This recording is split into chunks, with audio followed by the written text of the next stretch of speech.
Hello everyone, कसं काय चाललंय? स्वागत आहे एस सी व्लॉग्समध्ये. आज आपण चाललो शूटला कोल्हापूरला आणि वडगावमध्ये माझं काम होतं, तर मी आलो शिवाजी चौकामध्ये आणि आपल्या आराध्य देव छत्रपती शिवाजी महाराजांना प्रथम वंदन केलं. वडगावात माझं काम हे होतं की मला घ्यायचं होतं आमचा ज्युनियर फोटोग्राफर पृथ्वीराज उर्फ पुट्याबाई. तर आम्ही पोहोचलो कोल्हापूरमध्ये रंकाळ्यावरती, कारण की आम्हाला शूट करायचं होतं ओल्ड विंटेज 90s-80s मधील थीम. एक वेळ जेवायचं राहिलं चालेल, पण स्किन केअर 100% पाहिजे. धोळा बसलेला भावानं कसा घासून काढला बघा. तर ज्यांचं शूट करायचं होतं ते माझे परम मित्र अवधूत दादा आणि वहिनी लोकेशनवर प्रॉपर वेळेत पोहोचले. तर सगळं काही रेडी होतं आणि क्षणाचाही विलंब न करता अति प्रचंड वेगाने आम्ही कॅमेरा बाहेर काढला. तसंच आम्ही गिम्बल सेट करत होतो. हा रेडिओ बघा 90s-80s मधला फील देतो ना.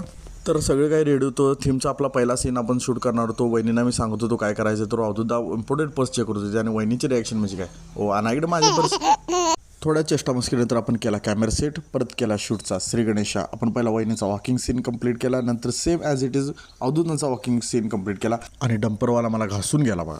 शूट करायचं एवढं सोपं नाही मित्रांनो, तुम्ही आता बघतच असाल किती एफर्ट्स घ्यावे लागत आहे. आमचं शूट ऑन रोड बस स्टँडमध्ये चालू होतं, त्यामुळे येणार जाणार पब्लिक असं टकमक गाड्या स्लो करून एकदम आमच्याकडे पाहत होतं. त्यामुळे त्यांच्या पाहण्याने आमची एक्साइटमेंट वाढत होती आणि शूटमध्ये एनर्जी वाढत होती. तर आजचं शूट रंकाळ्यावरती सुरू आहे आणि वातावरण एकदम मस्त झालं आहे.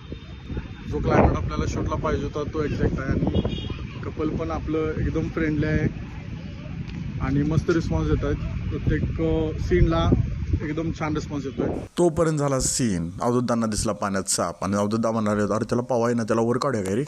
हां म्हटलं त्याला काढावर म्हणजे आपण जाऊया पाण्यात. तोपर्यंत हे दुसरे मित्र गाठ पडले, कसे हलकत रंगायला लागले. कैलासचे सीन आम्हाला इथं रंकाळ्यावरती कव्हर करायचं होतं, ते आम्ही कव्हर केल्याने आम्हाला पुढे जायचं होतं. रंकाळ्यावरचं शूट संपलं तोपर्यंत सगळ्यांना भुका लागल्या. अवधूतदांनी घेतली मिसळ, मी घेतली इडली.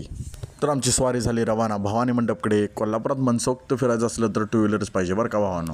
एक सीन मला रिक्षामध्ये कव्हर करायचं होतं, रिक्षा भेटली आणि कोल्हापूर म्हटलं की भावा इथं प्रत्येक विषय हार्ड असतो. रिक्षावाल्या दादाने खूप मदत केली. कसं वाटलं रिक्षा चालवून? रिक्षाचा सीन कंप्लीट झाला आणि आम्ही एंटर केलं मंदिरामध्ये.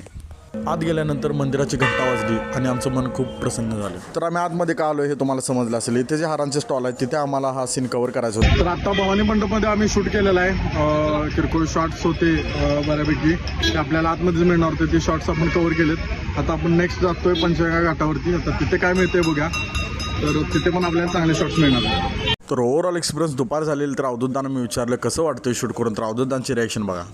बघताना वाटते की लय सोपं असेल, पण करताना असं वाटते की नेमकं अजून काय केलं पाहिजे, चुकते का, कोण बघते का, मेहनतीचं काम. तरी बायको आमची लय पुढची म्हणायची. पहिल्यांदा बाई जाऊया आता ताण लागले. सूरज भाऊ जिंदाबाद. तर अशा प्रकारे अवधूतदाने आमचा जय जयकार केला. तुळशी बात पे चाय बनते. तर आम्ही पंचगंगा घाटावरती आलो चहा घ्यायला. आम्ही कबुतरांचा बरोबरचा सीन रंकाळ्यावरती ट्राय केला, भवानी मंडपमध्ये ट्राय केला, तर आम्हाला कबूतर तिथे मिळालीच नाहीत. पण पंचगंगा घाटावरती एकदम फ्री माइंडेड कबूतर आपल्याला भेटतात कधी पण. तर शूट सगळं संपलं होतं. तर कपलचा रिव्ह्यू बघा.